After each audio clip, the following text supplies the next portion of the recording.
All right. So this is just a quick walkthrough of the 6.7 notes for my students who are quarantined. And I'm sorry this is not very interesting today, but I want to talk you through these so that if you're not here, you have something to go on besides just a blank copy of the notes. So, all right. So when we perform a hypothesis test, we're always making a decision about whether to reject or fail to reject the null hypothesis. And I want you to think about this in terms of that criminal trial where we talked about how the null hypothesis was innocence and the alternate hypothesis was guilty.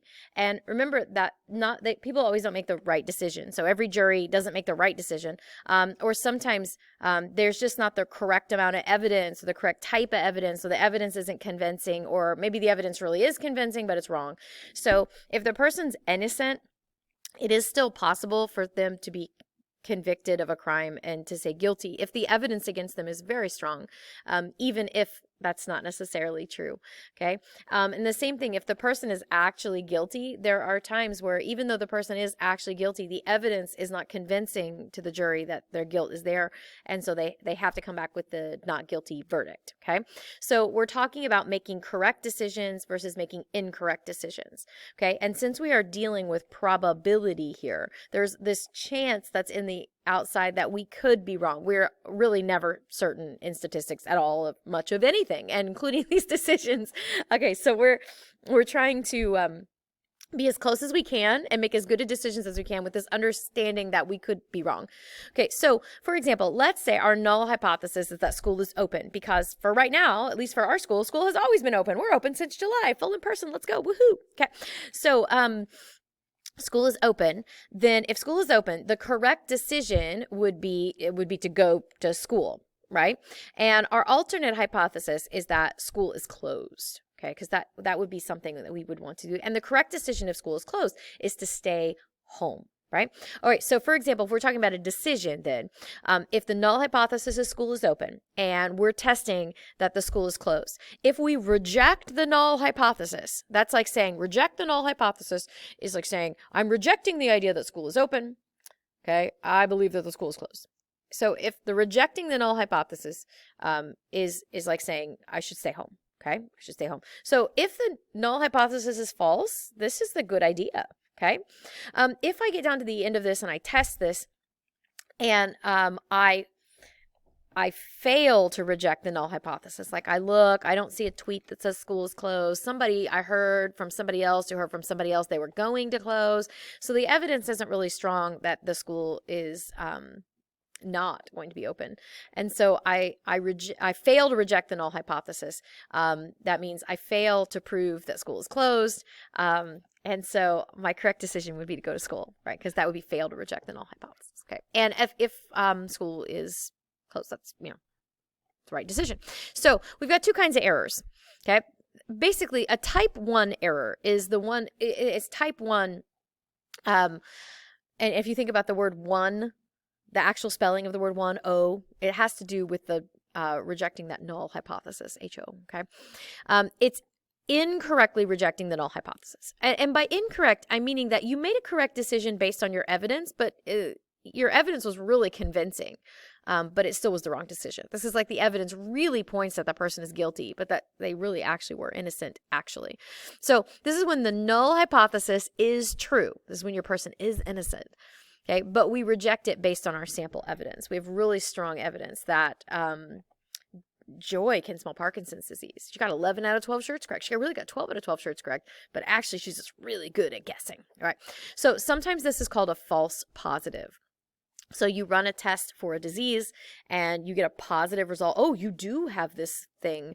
You do have this disease, but in the end, you actually don't have the disease. You get a false result back when you wouldn't. So, for example, Andy Dufresne, if you watch Shawshank Redemption, he's innocent. He didn't kill his wife, but the jury mistakenly finds him guilty and sends him to Shawshank prison. So the jury says guilty, which is like reject the null hypothesis, and they send him to prison, but that was a mistake. That is a type 1 error. You reject the null hypothesis because the evidence was very, very strong, very convincing.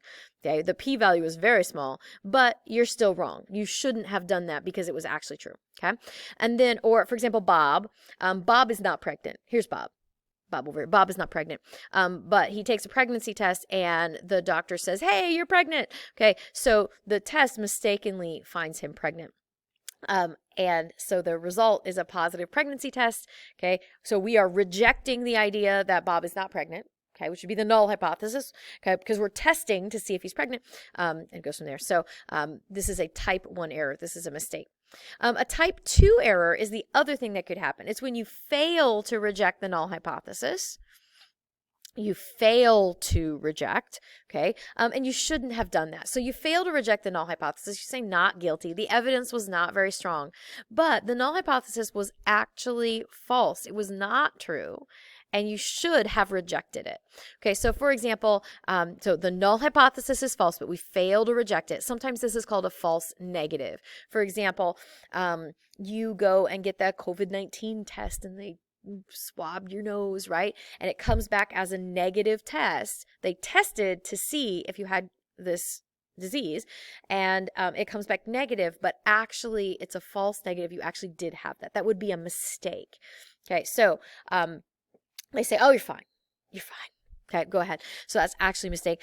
Or, for example, Harvey Dent stole the money from the Gotham City Bank, but the jury mistakenly finds him not guilty. So he did it, he's guilty, but there wasn't enough evidence, or they had to throw out some evidence. They weren't convinced that he did it, and so they said not guilty. That would be a mistake. Even though it was a correct decision based on the evidence, in reality, it was actually a mistake. Or Mary is pregnant, but her pregnancy test says that she's not pregnant. So she is pregnant. She takes a pregnancy test. It comes back. It says you're not pregnant. Okay, but that's actually false, and maybe it was just too soon to test. Over here, it would not be too soon to test, but there could be cases like that. So in terms of our going to school things, here's what the error makes. If school is open, and that's true, the correct decision would be to go to school.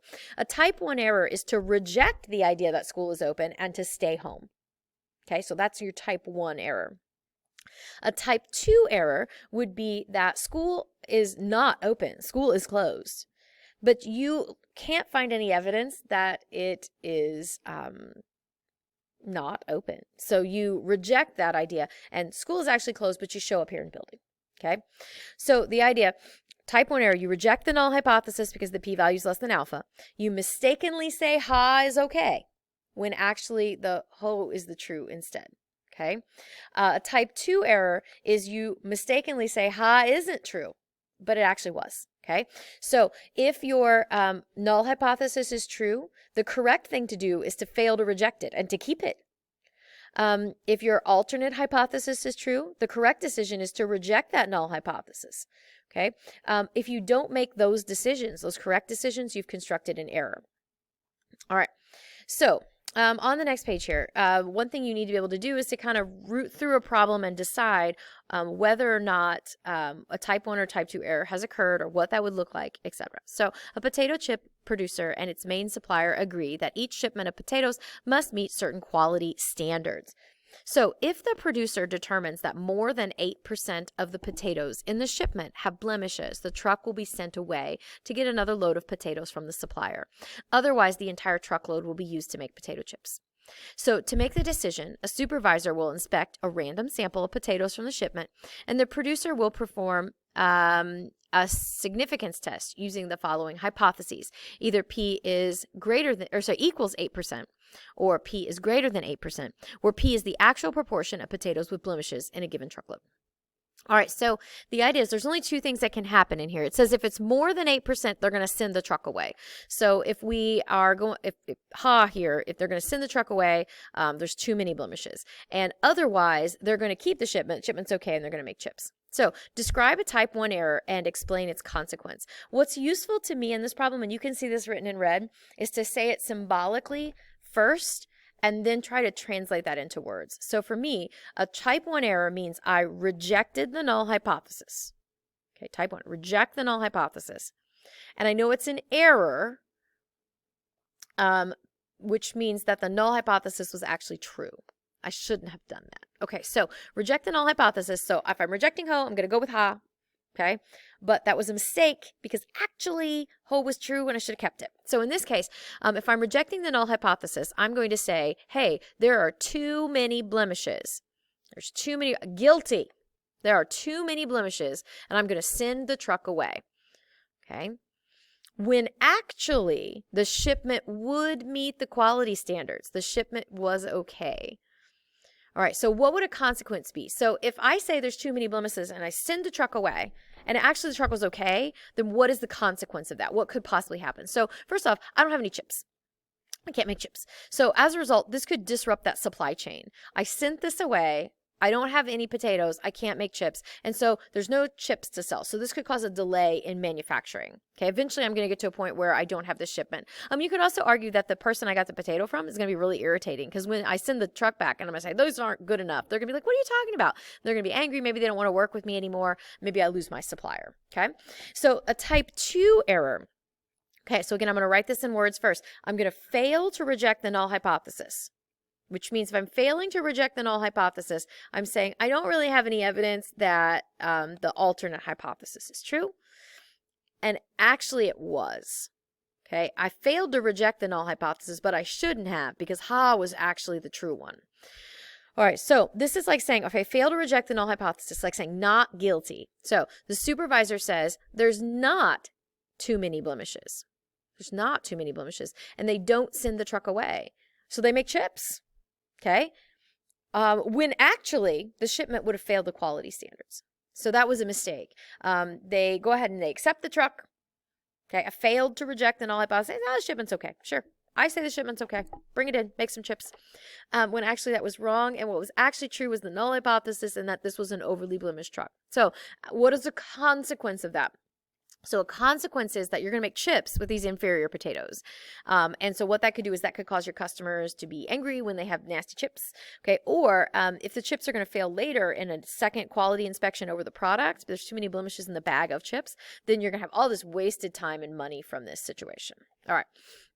So here's another. When you're identifying this type 1 and type 2 error, you have to always decide which consequence is more serious. And that really depends on the situation itself. Okay, so for example, the USDA limit for salmonella contamination for chicken is 20%, which is gross. But I did get this from a book that claimed it came from the U.S. Department of Agriculture, so I don't know if that's true or not, but if it is, ew. Okay, so a meat inspector reports that the chicken produced by the company exceeds the USDA limit. You perform a hypothesis test to determine whether the meat inspector's claim is true. When will a type 1 or type 2 error occur, and which is more serious? Now, in order to do this, you need to set up your hypotheses and define your proportions so that you can actually interpret this in context. So I'm going to say P is the proportion of chicken contaminated with salmonella, like proportion of all chicken, all of the chicken. Okay. He's going to take a sample of chicken, and we've got two things happening. He is checking to see if P is greater than 20%. So is it greater than 20%? That's going to be a failed inspection, which means to work backwards, our null hypothesis is going to have to be that P is equal to 20%. And that would be like saying, yeah, chicken's okay. Right. So chicken's fine. Chicken's not overly contaminated. So a type 1 error. Reject the null hypothesis. So if I'm rejecting the null hypothesis, I'm saying that the chicken is failing the inspection. I'm rejecting that it's okay, failing inspection. So you determine that the chicken exceeds the USDA contamination level. Okay? Reject the null hypothesis. Why is it a mistake? Because if they're rejecting and that's a mistake, that means the null hypothesis was actually true. You shouldn't have rejected it. So I'm going to say that in words. Null hypothesis is true is like saying when actually the chicken was okay and inside the USDA limits. Okay. What's the consequence of that? So your chicken was okay, but you rejected it. You rejected that chicken. So as a result, this is kind of the same thing as the potato problem. They're going to shut this company down. Your chicken has too many, you shut the whole company down. You have to clear your place up. You have to check your supplier. And so that's going to cause that profit loss for the chicken that they're going to have to throw away. And then also the disruption to that supply chain. Okay.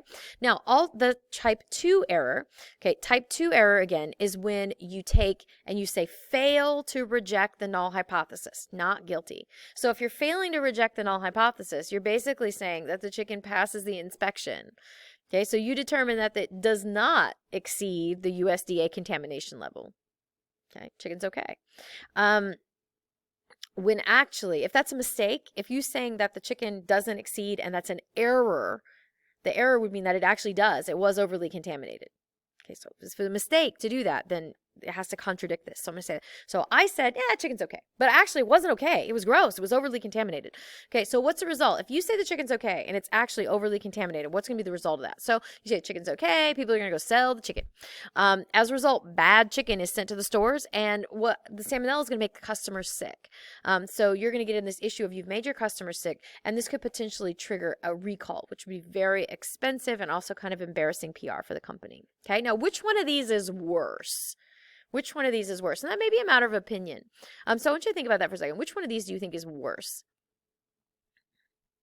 Okay. Now, if it was me, I think type 2 error is worse in this case because you're going to have to maybe do a recall. You're going to have customers who are sick. You're going to have to deal with that PR, whereas the other one is just a loss of profit. Whereas the second one is probably going to be a loss of profit due to like recall and expenses, and there's some harm to people who are done here. Okay. All right. Now, this does bring us to an idea of errors, and I'm going to do that in the next video about probabilities of errors and things of that nature. So I'm going to stop. Okay. But make sure you watch the next one as well.